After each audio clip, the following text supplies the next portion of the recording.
bridge behind us? Yeah, actually, lived in the same city where they lived. I lived 2 blocks away from the school that they graduated from, or that they went to. And so when you found out that they were coming to Chechnya, did you feel like, wow, it's helpful for you since you got the kids there?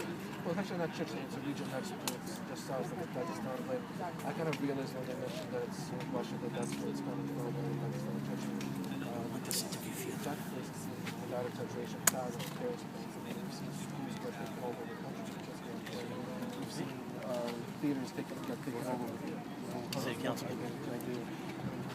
We've seen terrorism there for a quarter century. The very first person that I'm aware of who was victimized is actually my great uncle. He was tortured to death. He was 70 years old, doctor, never connected to any kind of crime or anything like that, just an old man going about his business. He was tortured to death for no other reason than because he was Jewish. And to see now, you know, and we don't know where these men got their influences from exactly, but when you found out where they were from, did that sort of click for you? Well, I do know that the region got radicalized over the last quarter century tremendously. It was actually nowhere near like that before. People lived together, Jews, Christians, Muslims, everyone. It was very friendly for a long time. In fact, during the Holocaust, tens of thousands of Jews found refuge in that place. And then, as religion was being brought back to the Soviet Union, unfortunately, that region was hit by extremists from overseas who began to introduce ideology that in times was the complete opposite of what their grandparents used to practice. In fact, in Chechnya, they would always fight the Wahhabis.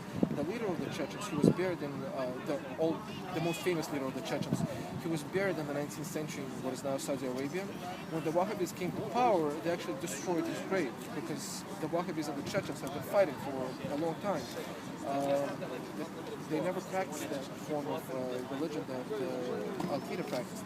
Unfortunately, after 70 years, after several generations of not knowing anything about religion, we've seen that people would fall prey to extremists who would present their extremist ideology as religions.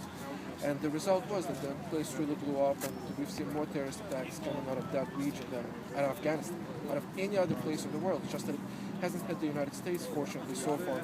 And so you feel like these two men had some sort of influence from where they came from? Absolutely. I mean, this is not something that came out of Boston. I mean, this was not a Boston-based ideology. This was an ideology that came from there. I do understand that they came to the United States when they were much younger. Having said that, you still have people around you, you still go back and forth, you still wind up being radicalized by the people around you. So that's where I see it coming from. I really don't think that it's the average Red Sox fan. As much as I don't like them being a Yankee fan myself, I don't think it's the Red Sox fans who radicalize them. Anything else you want to add? No, that's it. Okay, did I ask you, sorry, to spell your last name? Sure.